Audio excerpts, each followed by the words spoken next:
अस्सलामुअलैकुम दोस्तों, chart development इंशाल्लाह इस वीडियो में मैं आपसे शेयर करने जा रहा हूँ। पहली डेवलपमेंट की तरफ चलता हूँ। Pak China technical and vocational training institute जनवरी में इंशाल्लाह ऑपरेशनल होने जा रहा है, क्योंकि अब इसका जो डेवलपमेंट वर्क था वो मुकम्मल किया जा चुका है। ये दोस्तों पहला state of the art vocational and training institute होगा ग्वादर में। इसमें 360 ट्रेनीज़ को भर्ती किया जाएगा, जो कि एट ए टाइम 1000 स्टूडेंट्स को पढ़ा सकेंगे, उन्हें ट्रेन कर सकेंगे।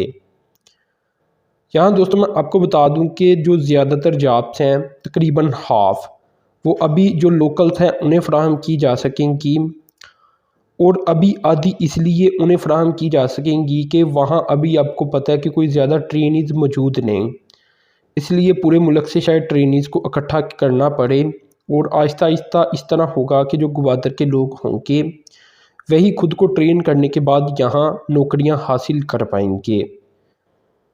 यहाँ दोस्तों ये भी मैं आपको बता दूं कि जो ग्वादर के स्टूडेंट्स होंगे इन्हें फ्री ऑफ कॉस्ट यहाँ एडमिशन दिया जाएगा, ताकि वो मॉडर्न जो वोकेशनल इंस्टीट्यूट के स्किल्स होते हैं वो सीख सकें। और जब दोस्तों वो अपना कोर्स मुकम्मल कर लेंगे तो शायद इनमें से ज़्यादातर को चाइना भी भेजा जाएगा, जहां जाकर वो मुख्तलिफ़ इंडस्ट्रीज़ में अपना एक्सपीरियंस हासिल कर पाएंगे, जिसे हैंड्स ऑन एक्सपीरियंस कहा जाता है। वो बाकायदा तौर पर इन्हें प्रोवाइड किया जाएगा चाइना में। तो ये दोस्तों काफ़ी बड़ी डेवलपमेंट है। देखिए ना आपके ग्वादर क्या था, अब ग्वादर में एक इतना बड़ा इंस्टीट्यूट बना दिया चाइना ने, और ये चाइना ने सीपैक के तहत अपना ही पैसा यहाँ खर्च किया, कोई $10 मिलियन। और अब इसके तहत यहाँ स्टूडेंट्स को जो ग्वादर के होंगे उन्हें फ्री ऑफ कास्ट पढ़ाया भी जाएगा, और उन्हें चाइना भी भेजा जाएगा, ताकि वो हैंड्स ऑन एक्सपीरियंस हासिल करके ग्वादर की तरक्की में किरदार अदा कर सकें। अब दोस्तों यहाँ और भी बहुत सारे प्रोजेक्ट कंप्लीट किए जा रही हैं, जो कि इंशाल्लाह ग्वादर के लोगों को तरक्की फराहम कर देंगे।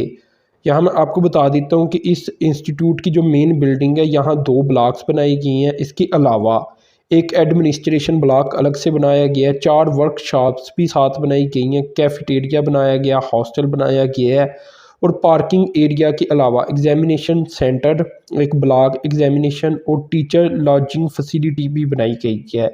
यानी काफ़ी बड़ी बिल्डिंग है जो कि चाइना ने खड़ी करके दी है ग्वादर में, और जनवरी से इंशाल्लाह ये बाकायदा ऑपरेशनल हो जाएगी।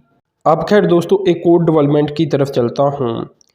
ये डेवलपमेंट दोस्तों पाकिस्तान के आईटी सेक्टर से आ रही है। 4 माह में पाकिस्तान का जो आईटी सेक्टर है वो काफ़ी ग्रो कर चुका है।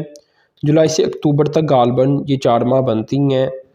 तो यहाँ बताया जा रहा है कि $829 मिलियन की जो आईटी की एक्सपोर्ट है वो पाकिस्तान ने की है, जबकि पिछले साल ये काफ़ी कम थी। पिछले साल ये इन्हीं 4 माह में $596 मिलियन थी।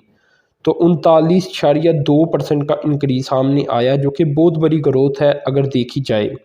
देखना कहाँ ये $600 मिलियन के करीब थी, और अब कहाँ $829.9 मिलियन, यानी 830 ही हो गया। तो इस तरह अल्हम्दुलिल्लाह पाकिस्तान तरक्की की जानिब गामदन है, एक्सपोर्ट में इजाफा हो रहा है। खैर अभी दुनिया के मुकाबले में अगर देखा जाए तो ये आईटी एक्सपोर्ट कुछ भी नहीं।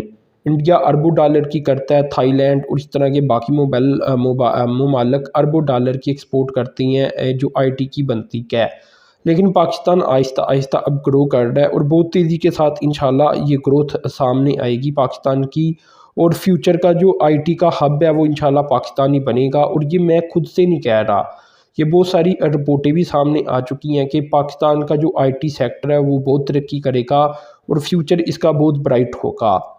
खैर दोस्तों यहाँ एक और डेवलपमेंट की तरफ चलता हूँ। यह दोस्तों चिन्योट डैम से मुतल्लक है। चिनाब रिवर और कोई चिन्योट सिटी से 5 किलोमीटर दूर चिन्योट डैम के बारे में इंफॉर्मेशन सामने आई है कि दिसंबर 2022 तक इसे कंप्लीट कर दिया जाएगा। यानी दोस्तों पूरा 1 साल रह चुका है इसकी कंप्लीशन में। जहाँ तक दोस्तों इसकी ग्रॉस स्टोरेज कैपेसिटी की बात है तो ये 0.90 यानी कोई 90,000 मिलियन एकड़ फीट तक बनती है। जहाँ तक पावर जनरेशन की बात है तो ये 80 मेगावाट या 274 गीगावाट हार्स बनती है। जहाँ तक दोस्तों प्रोजेक्ट की एग्जीक्यूशन की बात है तो ये वापटा ही करके देगी, और कोई इसमें जो गवर्नमेंट पैसे फ्राहम करेगी ये 50 मिलियन रुपीस होंगे, जो कि पब्लिक सेक्टर डेवलपमेंट प्रोग्राम के तहत दिए जाएंगे। बाकी 96.3 मिलियन रुपीस वापटा खुद से और अपने रिसोर्सेज से फंड करेगा।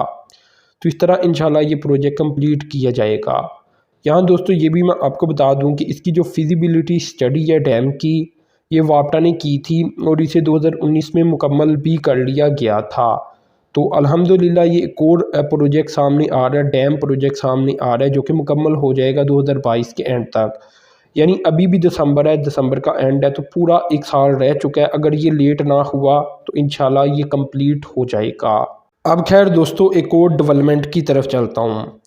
ये दोस्तों पाक रिफाइनरी के मतलब है, वो अपना जो ऑपरेशन है इसे बढ़ाना चाह रही है और अपने जो प्लांट को इंक्रीज़ करना चाह रही है, अपग्रेड करना चाह रही है। तो 1.2 अरब डॉलर का पैकेज सामने आया जिसके मुताबिक पाक रिफाइनरी खुद को अपग्रेड भी करेगी और अपने ऑपरेशन को एक्सपेंड भी करेगी। बहुत बड़ी रकम है। अभी जो हालात जा रही हैं उसके लिहाज से 1 अरब डॉलर कोई 180 अरब रुपया बनता है। इसमें दोस्तों ये भी मैं आपको बताता चलूँ कि कंपनी की जो इंस्टॉल्ड रिफाइनरी कैपेसिटी हो जाएगी ये डबल हो जाएगी और 1 लाख बैरल पर डे तक चली जाएगी। और ये सब कुछ इंशाल्लाह 5 सालों के दौरान होगा। अगर डेली पेट्रोल प्रोडक्शन की बात की जाए तो ये 750 टन से बढ़कर कोई 4000 टन तक चली जाएगी। अगर डीजल प्रोडक्शन की बात की जाए तो ये 2000 टन से बढ़कर 5000 टन तक चली जाएगी। अभी दोस्तों अगर देखा जाए तो पाक रिफाइनरी इस वक्त 60% के ऊपर चल रही है, यानी अपनी कैपेसिटी का 60% तक फिल कर रही है। और इसका जो मेन रीज़न है वो दोस्तों फर्नेस ऑयल है, क्योंकि फर्नेस ऑयल की जो ज़रूरियात है वो पाकिस्तान में अब कम हो चुकी है। और इसके बाद से हम ये कह सकते हैं कि जो इसकी कैपेसिटी है वो भी अब 60% के ऊपर आ चुकी है।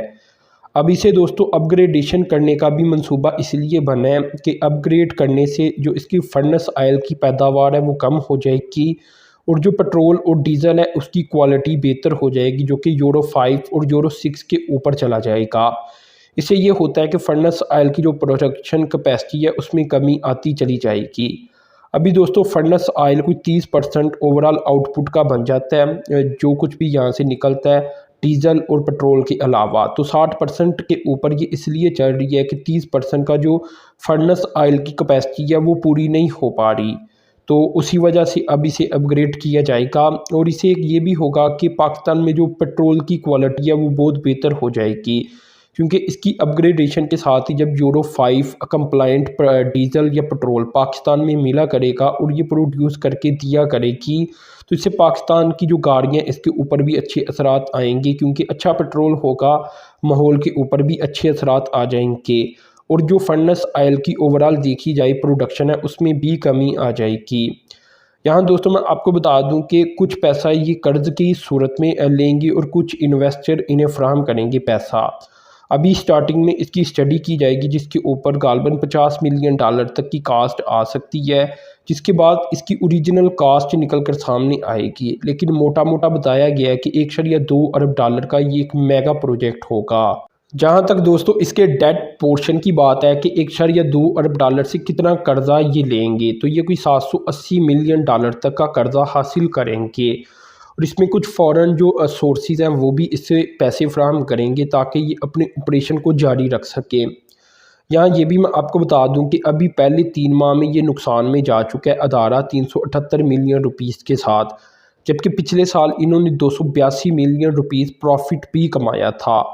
तो पिछले साल तक ये प्रॉफिट में था, अभी तक ये लॉस में जा रहा है। तो अल्लाह ताला से दुआ यही है कि ये प्रॉफिट में ही रहे, क्योंकि आगे ही पाकिस्तान में मुख्तलिफ अदारे जिसमें हमें पता है स्टील मिल है, PIA है, पाकिस्तान रेलवे है, ये कुछ बड़े अदारे थे पाकिस्तान के, ये आगे ही बड़े लॉस में चल रहे थे।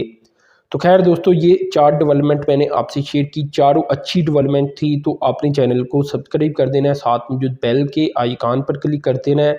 अब तक के लिए इतनी था। अल्लाह हाफिज़।